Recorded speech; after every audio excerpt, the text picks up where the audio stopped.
Okay, so welcome back students. तो आज हम लोग जेई एडवांस 2025 के फिजिक्स पेपर वन का एक क्वेश्चन डिस्कस करने जा रहे हैं। ओके, तो सॉल्व करने से पहले उसको एक बार पढ़ लेते हैं। Then will try to solve this question. List one shows a four configuration, each consisting of a pair of ideal electric dipoles. Electric dipole has a dipole moment of magnitude p, oriented as marked by arrows in the figures.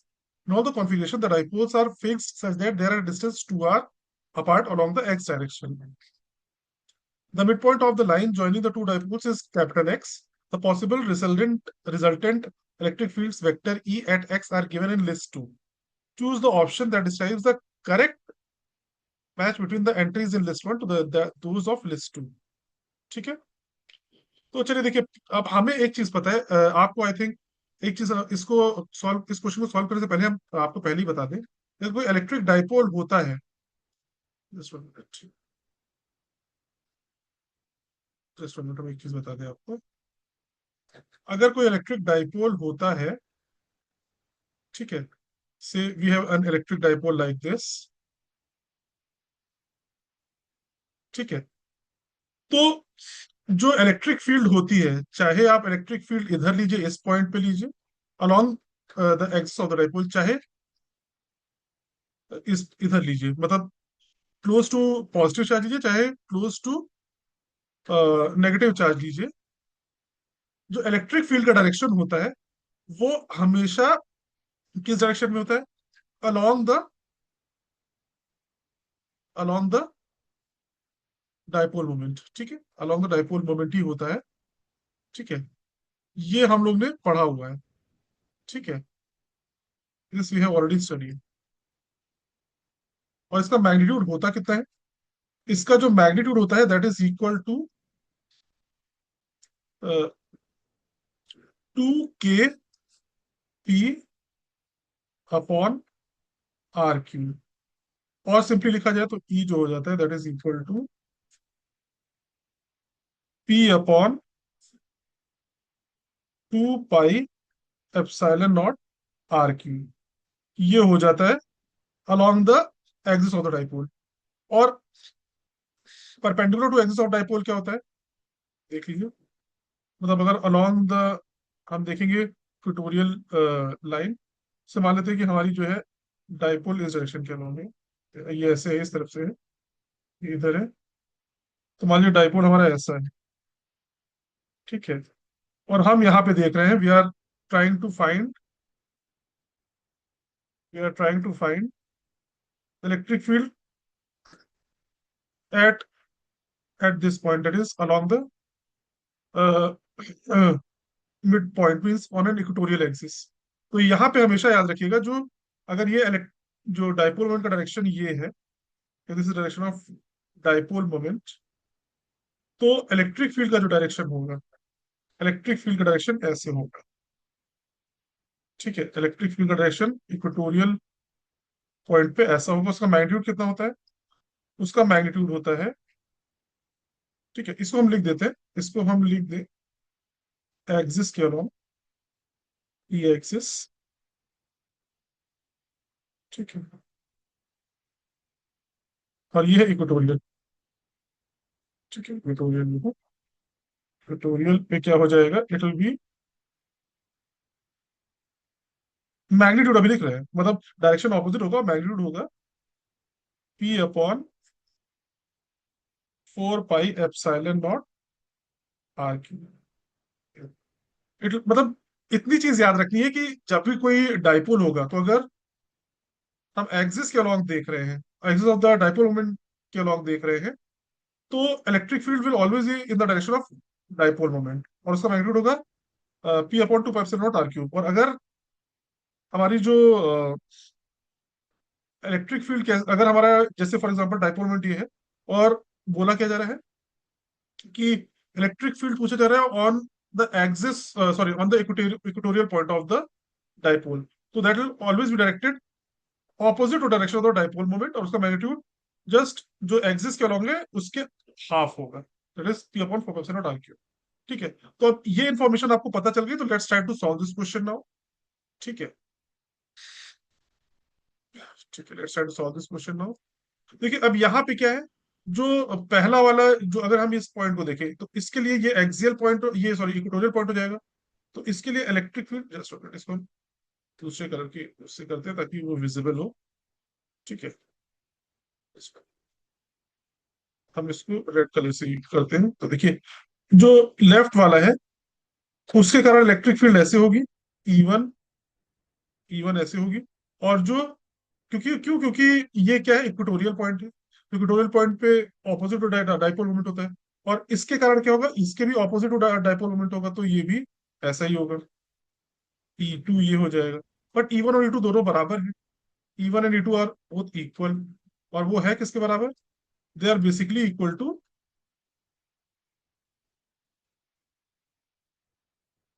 P upon 4 pi epsilon not are cube. ठीक है, ये magnitude हो गया। But vectorially क्या है, it is along negative X X, negative Y axis. तो negative Y axis के along P upon 4 pi epsilon not are cube कोई है, that is minus P upon 4 pi epsilon not are cube J के।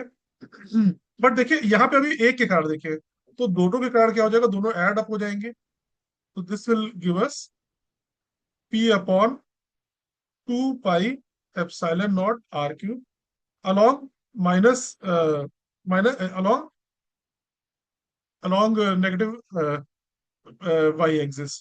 तो ये जो हमारा पहला वाला है, इसके लिए ये P जो है, P का जो आंसर होगा that should be equal to 2। ठीक है, तो हम इसको रब कर दे रहे हैं, ये वाली जो ये चीज हमने ये समझाने के लिए किया था, इसको अब रब कर देते हैं। Let's rub this thing.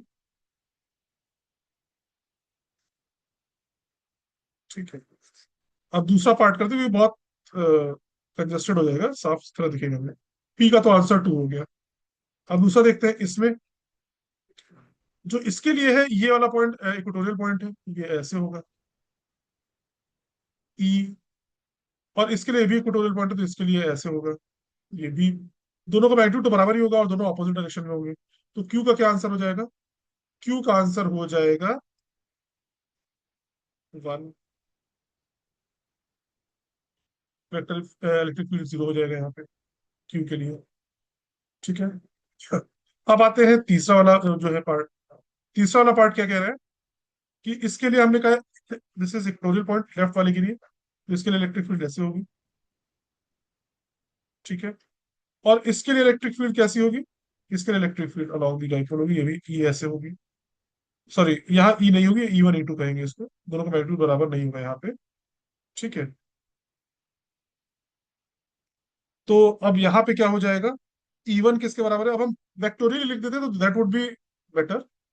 ठीक है, वेक्टोरियल लिख दिया जाए तो दैट वुड बी बेटर। तो ई वन वेक्टर क्या हो जाएगा, just see, E one vector जो हो जाएगा that will be equal to minus vector P upon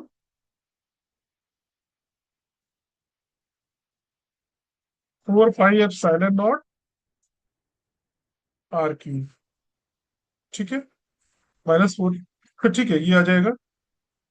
और किस डायरेक्शन के अलॉन्ग, ये जे कैप, ये जे कैप है, ये पी के ऊपर वेक्टर लगाने की जरूरत नहीं है, माइनस पी कर दीजिए या फिर वो कर दीजिए, कोई नहीं, हम ऐसे कर देंगे, माइनस पी नहीं करेंगे इसको, ऐसे। ठीक है, तो ये आंसर हो जाएगा इसका, इस तरह से हम लिख देते, that would be more understanding. तो ये इसका आंसर हो जाएगा, -P/4 ई वन हो जाएगा। और ई टू क्या हो जाएगा, ई टू वेक्टर जो हो जाएगा दैट विल बी P/2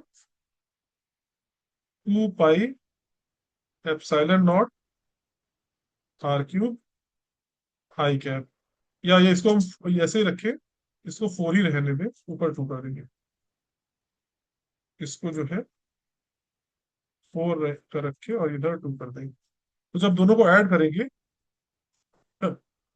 तो इसका जो आंसर आ जाएगा आर का, अगर आप देखेंगे तो वेक्टर ई जो आएगा net, that will come out to be E one plus E two आएगा, E one vector plus E two vector आएगा। इज क्लियर, तो ये क्या हो जाएगा, this will be P upon 4 pi epsilon not r³ 2 i cap -j cap. तो इसका क्या आंसर हो जाएगा? तो हमारा जो आर है उसका आंसर हो जाएगा 4। ठीक है, इसको रब कर देते हैं। लेट्स, ये आई थिंक आपको समझ में आ गया होगा। इसको रब कर दिया जाए।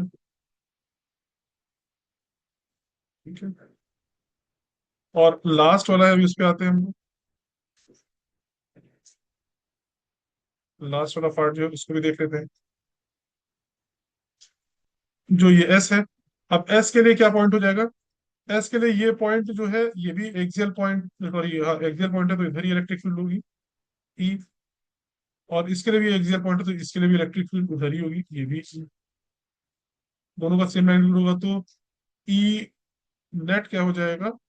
2E के बराबर हो जाएगा। That will be equal to 2 × 2P/4 pi epsilon not r³ और किधर आई कैप के नाम। तो इससे क्या आ जाएगा? ये 2 और 2 चला जाएगा और ये चला जाएगा, तो इससे आंसर क्या आ जाएगा? P/4।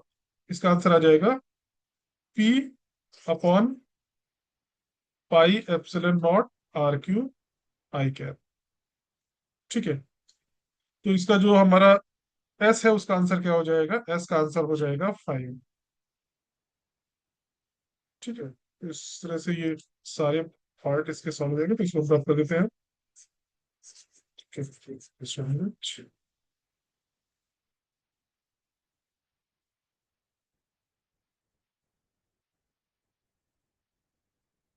ठीक है। सो आई होप आपको ये क्या कहते हैं क्वेश्चन। अब इसका अगर हम ये देख लें, Q1P2R4S5, Q1P2R4S5, इसका करेक्ट ऑप्शन क्या होगा? Q1P2, Q1P2R4S5। तो ये C option will be the correct option. ठीक है, तो आई होप आपको ये क्वेश्चन समझ में आया होगा। बहुत डिफिकल्ट नहीं था, बस इसमें थोड़ा सा बस आपको डाइपोल मोमेंट और डाइपोल मोमेंट के डाइपोल के करस्पॉन्डिंग उनकी इलेक्ट्रिक फील्ड का डायरेक्शन क्या होता है और मैग्नीट्यूड क्या होता है, ये थोड़ा सा याद रहना जरूरी था। और इस सवाल में कोई दम नहीं था, बहुत ही इजी सवाल कहेंगे इसको। We can categorize it in the category of easy questions, not not at all difficult. ठीक है, सो आई होप आपको ये सवाल समझ में आया होगा। So we'll stop our discussion over here and we'll come up again with uh, such type of questions in the future as well. Goodbye.